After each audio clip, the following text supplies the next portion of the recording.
Assalamualaikum dear students, this is me Muhammad Waleed Anjam and I hope all of you will be fine. Student, today we are going to discuss our next topic which is annihilation of the matter. Student जिस तरह से हम लोग pair production पढ़ चुके हैं कि high energy photon जो है जब वो किसी हैवी न्यूक्लियस के साथ टकराता है तो उसके रिजल्ट में एक इलेक्ट्रॉन और पॉजिट्रॉन का पेयर प्रोड्यूस होता है। बिल्कुल इसी का जो रिवर्स फेनोमेना है that is called annihilation of the matter.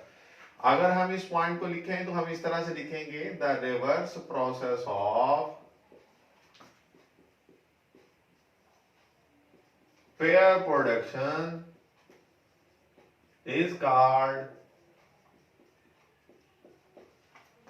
annihilation of matter.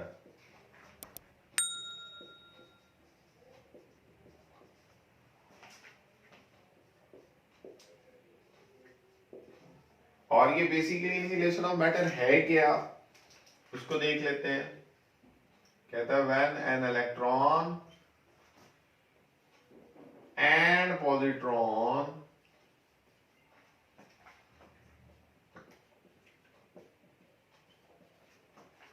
come close to one another,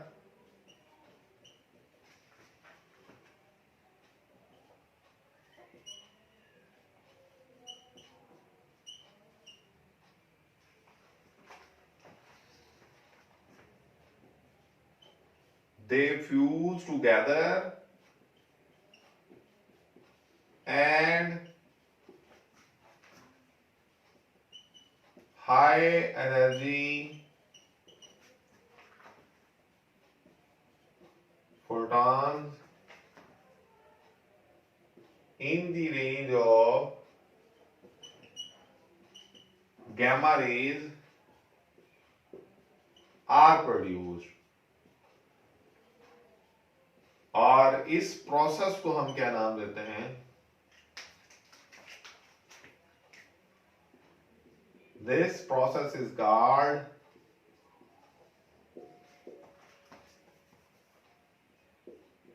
annihilation of matter।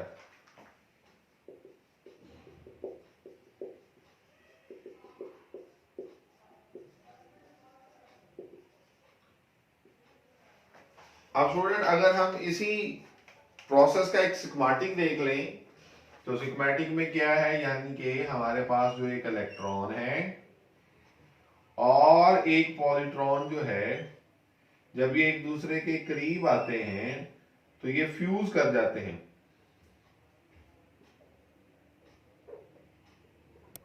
और इसके रिजल्ट में हमारे पास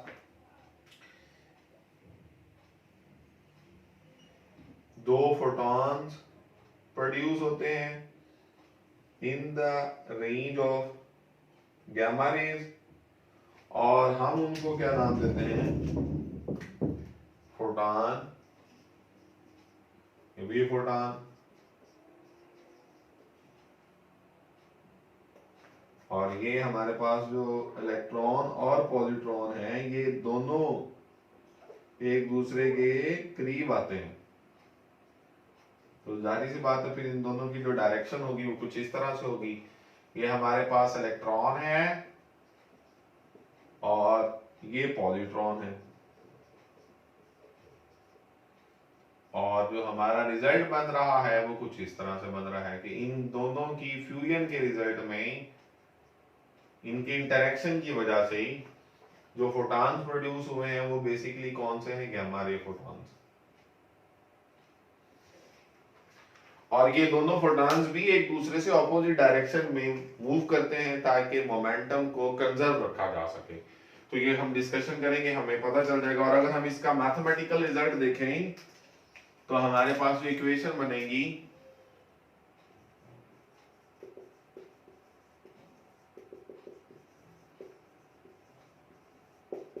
वो कुछ इस तरह से होगी कि हमारे पास एक इलेक्ट्रॉन और पॉजिट्रॉन जब कभी भी इकट्ठे होते हैं, एक दूसरे के साथ इंटरेक्ट करते हैं, तो उस इंटरेक्शन के रिजल्ट में गैमा रे के फोटॉन्स प्रोड्यूस होते हैं। और हम ये यहां पर अगेन हमारी एक वेरिफिकेशन है आइंस्टाइन की एनर्जी मास इक्वेशन की, जिसके मुताबिक हम लोग यहाँ पे रिजल्ट भी निकालेंगे कि law of conservation of momentum, law of conservation of charge and energy, law of conservation of momentum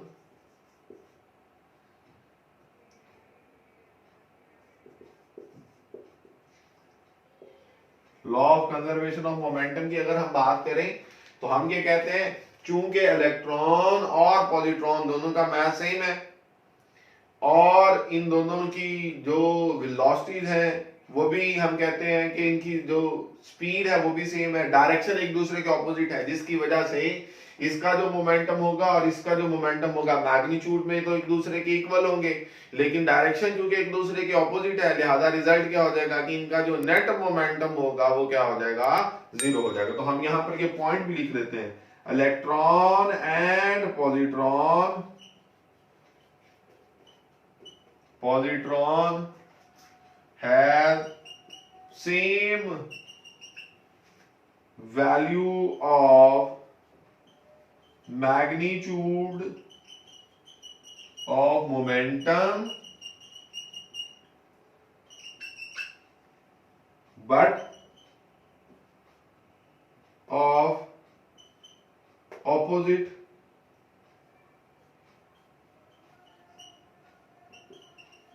direction. तो जिसके रिजल्ट में हमारे पास अगर इसका मोमेंटम सपोज कर ले हम ये कहें कि माइनस एम वी ये plus M V, result being क्यों ये ऑपोजिट साइंस, क्योंकि इन दोनों की डायरेक्शन एक दूसरे के ऑपोजिट है, तो लिहाजा जब इन दोनों का नेट मोमेंटम निकालेंगे तो वो रिजल्ट क्या आ जाएगा, जीरो के इक्वल आ जाएगा।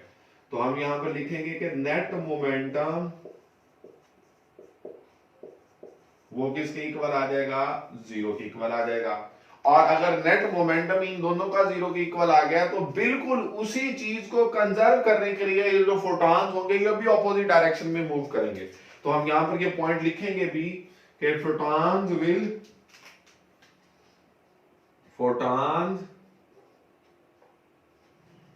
will move in opposite direction to conserve momentum। इसी मोमेंटम को कंजर्व रखने के लिए जिस तरह से हमने ये law of conservation of momentum देखा, बिल्कुल इसी तरह से law of conservation of charge होगा। तो हम ये बात जानते हैं कि ये हमारे पास दोनों जो चार्जेस हैं उनकी मैग्नीट्यूड तो एक दूसरे के इक्वल है, लेकिन उन दोनों के साइंस चूंकि एक दूसरे के ऑपोजिट हैं, तो लिहाजा जब कभी भी हम इन्हें ऐड करेंगे तो जो नेट चार्ज होगा वो क्या आ जाएगा, जीरो आ जाएगा। तो हम यहां पर लिखेंगे net charge on electron and positron is zero. और इसी तरह से हम ये बात भी जानते हैं कि हमारे पास जो charge on gamma ray photon, जो किसी भी फोटॉन की अगर हम बात करें तो वो भी क्या होता है, इज आल्सो जीरो। तो लिहाजा हमारे पास यहाँ पे ये कंडीशन भी पूरी होगी कि जो law of conservation of charge है वो भी फुलफिल हो जाता है। और इसी तरह से अगर हम law of conservation of energy की बात करें तो जो एनर्जी होगी इन दोनों पार्टिकल्स की, यानी कि पार्टिकल और एंटी पार्टिकल की, इलेक्ट्रॉन और पॉजिट्रॉन की, इन दोनों की एनर्जीज का जो सम होगा वो इक्वल होगा किसकी एनर्जी के, एनर्जी ऑफ द फोटॉन्स के बराबर होगा, जिसके मुताबिक हम ये कह सकते हैं कि law of conservation of energy भी फुलफिल हो चुकी है। जैसे मैंने आपको पेयर प्रोडक्शन में ये बात बताई थी कि इंसिडेंट फोटॉन की एक एनर्जी है जिसको हमने HF बोला था, और अगर वो इक्वल हो उसी एनर्जी के, किस एनर्जी के, जो इस पार्टिकल और एंटी पार्टिकल को प्रोड्यूस करने के लिए चाहिए, तो हम कहते हैं कि HF is equal to 2m0c², यहां तक। और अगर वो इंसिडेंट Q से ज्यादा हो तो वो जो रिमेनिंग एनर्जी होगी, सरप्लस एनर्जी होगी, वो अपीयर हो जाएगी in the form of kinetic energy of electron and positron. और अगर वो नहीं होगी तो वो जीरो होगी, काइनेटिक एनर्जी ऑफ इलेक्ट्रॉन और पॉजिट्रॉन दोनों। तो लिहाजा हम यहाँ पर ये भी कह सकते हैं कि हमारे पास law of conservation of energy भी फुलफिल होती है इस प्रोसेस के रिजल्ट में।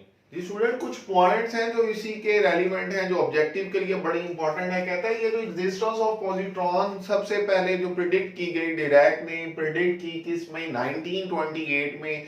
और कार्ल डेविड एंडरसन था जिसने इसका पता लगा लिया, यानी कि इसकी डिस्कवरी भी कर ली। वो पॉजिट्रॉन को उसने डिस्कवर किया कॉस्मिक रेज में, किस टाइम में, वो 1932 में, और इसी बुनियाद पर उसे नोबेल प्राइज से भी नवाजा गया 1936 में। तो ये जो इंपॉर्टेंट पॉइंट्स हैं ये ऑब्जेक्टिव के लिए पूछे जा सकते हैं, इसलिए मैंने पहले से ही लिख दिए हैं।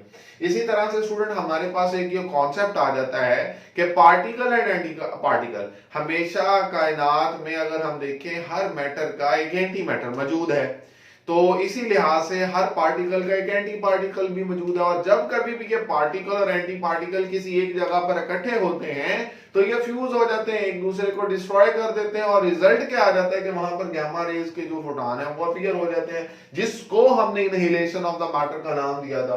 तो every particle has corresponding antiparticle with the same mass and charge. Mass और चार्ज सेम होगा अगर वो चार्ज हुआ तो, अगर वो चार्ज ना हुआ तो फिर तो रिजल्ट नहीं है। If it is charge but of opposite sign, अगर वो चार्ज हुआ तो एक दूसरे के ऑपोजिट होंगे, साइंस में मैग्नीट्यूड में एक दूसरे के इक्वल होंगे।